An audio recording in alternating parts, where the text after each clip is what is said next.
Ayan po ang aking kwarto na magulo. Ayan po ang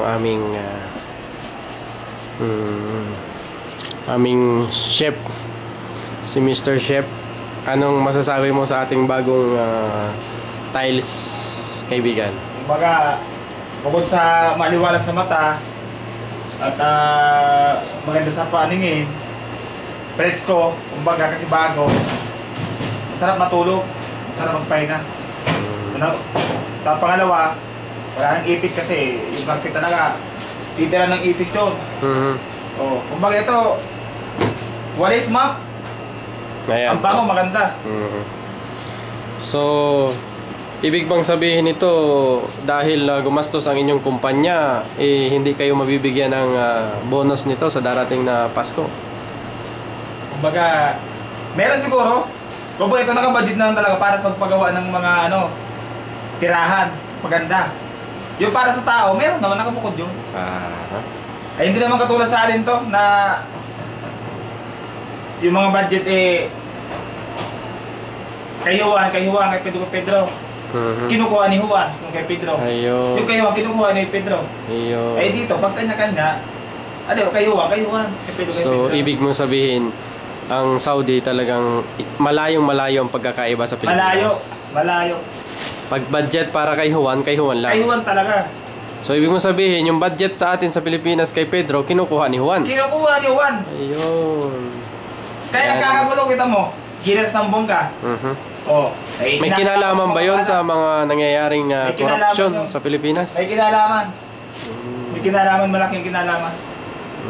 Kasi di ba, nabalita yung pork barrel. O ngayon, para mawala yung atensyon sa pork barrel, makapuko sila sa pang-imbestiga. Ginulo yung mga, kasangkot yung mga yun kasi yung pinangbili ng mga bala yun, tsaka mga sigurado, galing doon yun. Ayun. So, ibig sabihin, malaki ang kinalaman ng giyera sa Zamboanga sa nakaraang issue sa pork barrel. Malaki, meron.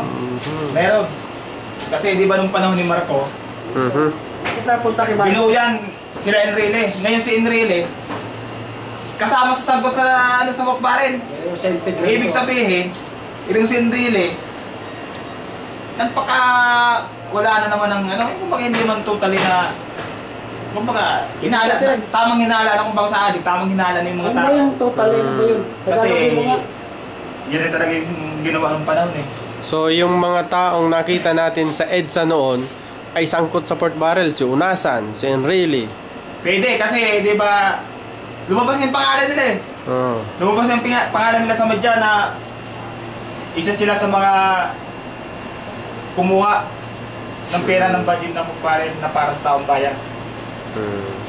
So, kung ikaw tatanungin at papipiliin ka bilang Pilipino na nagtatrabaho dito sa Middle East, kung papipiliin ka, maninirahan ka sa Saudi Arabia o sa lupang iyong sinilangan? Siyempre, ako naman galing sa lupang sinilangan sa bayan ng Pilipinas. Pulis! Pipiliin ko pa rin yun kasi Pilipino ako eh. Di mo na ako Saudi citizen.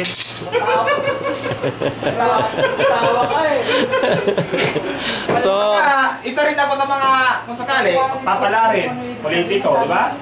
Kaya tumakbo ako ng siyempre, tutulong ako para magbago yung basang Pilipinas. So, para sa akin, pwede ka naman tumulong na hindi ka na papasok sa politiko o papasok sa politika. Kaso lang iba na sitwasyon ngayon eh. Bagay ba na? Ang Pilipinas umiikot sa ng politiko. May kailangan ng mic. Sa palagay mo kaya, sa darating na eleksyon, may mga tatakbo pang senador tsaka congressman kung ang pork barrel ay abolish na ni Pinoy? Meron siguro. Kumbaga, ang habol nila talaga tumulong. Yun ang mga tatakbo. Ayun. Kung ang habol nila mangurakot, tatama rin na silang tumakbo. Ayun. Oo.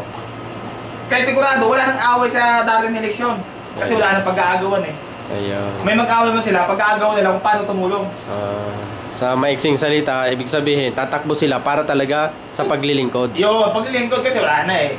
Wala na tayong pagdududahan na, tatakbo din kasi malaki ang pera dyan, malaki mo ang pera dyan. Malaki income niyan. Wala tayong mag-isip. Kaya ang isipin na natin, tatagutin para makatulog. Ayun. Salamat po. Maraming salamat ah. Binabati ko yung mga kababayan ko dyan. Dito sa Hail, sa Saudi Arabia. Pati yung pinanggaling at pinagmulan ko. Ayun, maraming salamat po sa iyong naibahagi sa amin na iyong saloobin tungkol sa mga nangyayari ngayon sa Pilipinas, dito sa Saudi Arabia. At sana magkaroon na ng kapayapaan ang buong mundo. Oh, peace be with you. Peace be with you, brother. Okay, thank you, thank you. Thank you, bye.